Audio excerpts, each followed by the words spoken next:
Hi guys, welcome back to my channel. So it came to my attention I hadn't done anything cosplay related in quite a long time, and considering I'd meant to make this channel into more of a cosplay channel, that's a problem. So boom, cosplay.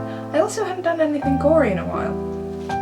I also see that as a problem. So we did something kinda gory that doesn't look so great in this lighting. It looks better in photos, like photos with like a really dark background. Yeah, great. This kind of white background, not so much.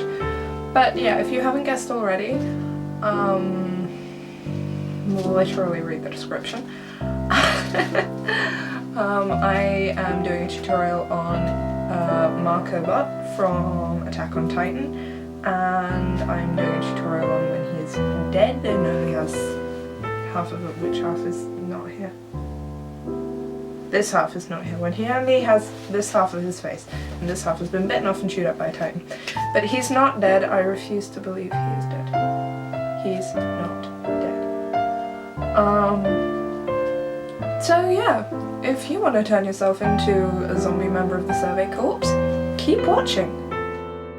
So we're going to jump straight into it by first taking NYX Milk eye pencil to sketch on where the split in your face is going to be.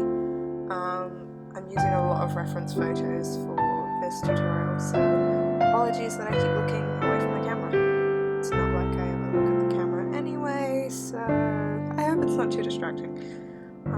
So I'm just kind of drawing a line just over halfway across my nose, and then I'm drawing around my mouth because he kind of has that weird pulled up gum thing going on. I'm then mixing my usual foundation with a little bit of white cream makeup just to make my face look really sort of pallid and weird, and I'm applying that to the half where he still has a face.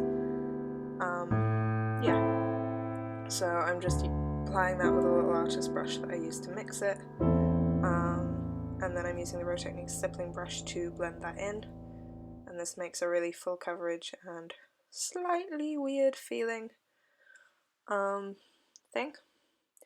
I'm then taking liquid latex, and then I'm not using it. I'm first protecting my eyebrow with a glue stick because I realised I was going to have to lay latex over my eyebrow, and if you put latex over hair, it pulls the hair out, and that ish be painful.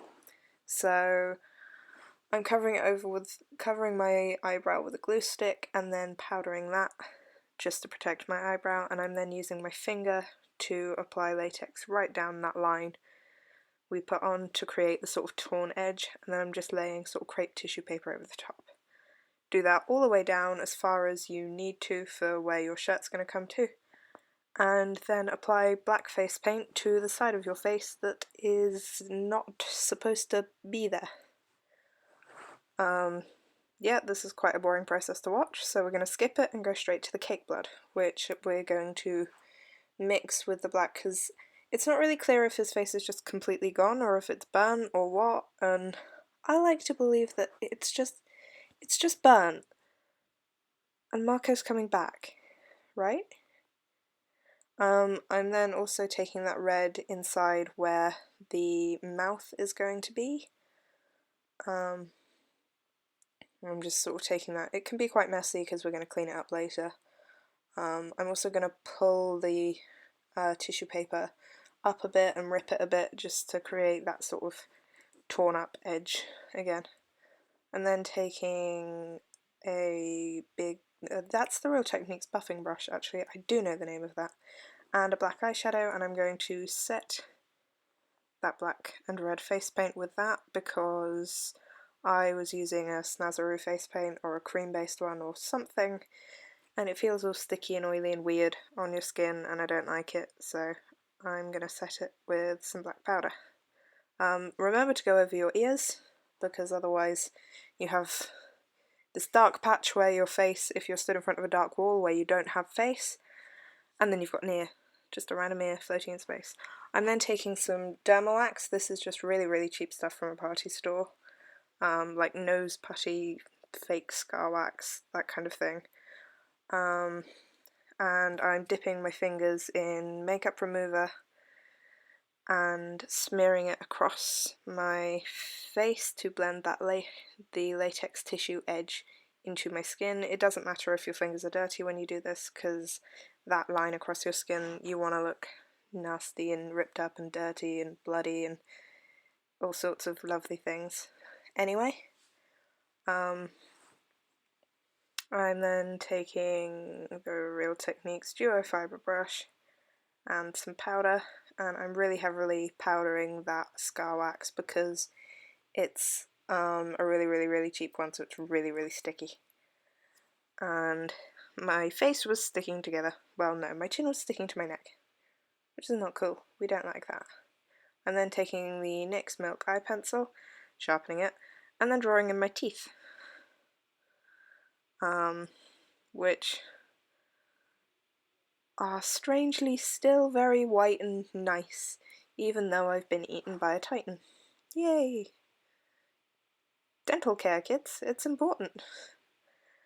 And I'm going to powder them again, which I didn't show on screen. I also didn't show powdering my foundation. I don't know what it was, but my camera did not like me this day. I lost so much footage. I'm then taking a little bit of that cake blood on a fine liner brush and just using it to redefine the teeth. Yeah, I'm then taking an angled brush and a purple eyeshadow, and I'm going to put that in to darken anywhere where like two teeth meet, so where the arches are formed, if that makes sense. You can kind of see in the video, but I'm doing like green as a highlight, and this is the green that I'm going to put on now, and then purple in between the highlights, so shadows, kind of, but not, but yeah. Green and purple, do what you want. So I'm putting green on as the highlight on the top of each tooth, and then I'm going to pat that out with my finger because otherwise it's a bit fluorescent. I'm then going to take the Lollipops black kohl eyeliner, and I'm going to tighten waterline my eyes on the dark side just to make it look a little more dark, and then I'm going to very carefully outline my mouth, and I'm going to do this so that I get a really thin, I can say words, thin line, but I'm going to go all the way around because I want it to look like the lips are sort of, I don't know, it's almost like the lips either got ripped off or like they curled in and under. I don't know, it's weird, but I'm going to do it anyway.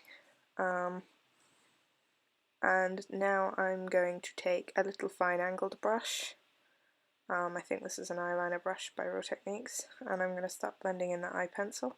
I'm then going to realise that blending it in doesn't really give the look I want, so I'm going to take a black eyeshadow and use that to blend it in to make it a little bit darker so that you've got more of a shadow there and it looks more like part of your skin's receding to show the teeth rather than you've drawn a bubble in your face with some teeth in it. But I mean, if that's the look you're going for, go nuts.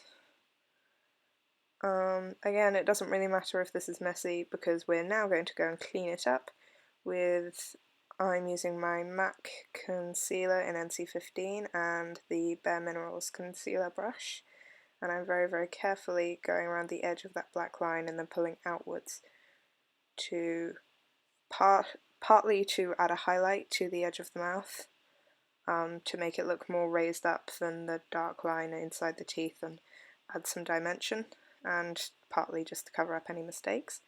I'm then going to lose a bunch of footage where I contoured and stuff.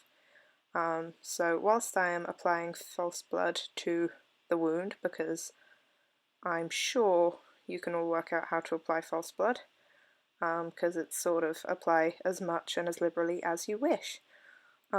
Basically what I did was I took the purple and green shades and I used them to contour first. I used the purple around my eye and the green underneath my cheekbone, and I then went over that in black to sort of simulate rigor mortis, but also that I'd been there for a while, because the impression is he kind of sits in the place, like in that street, for quite a while after he dies, and it looks pretty gruesome.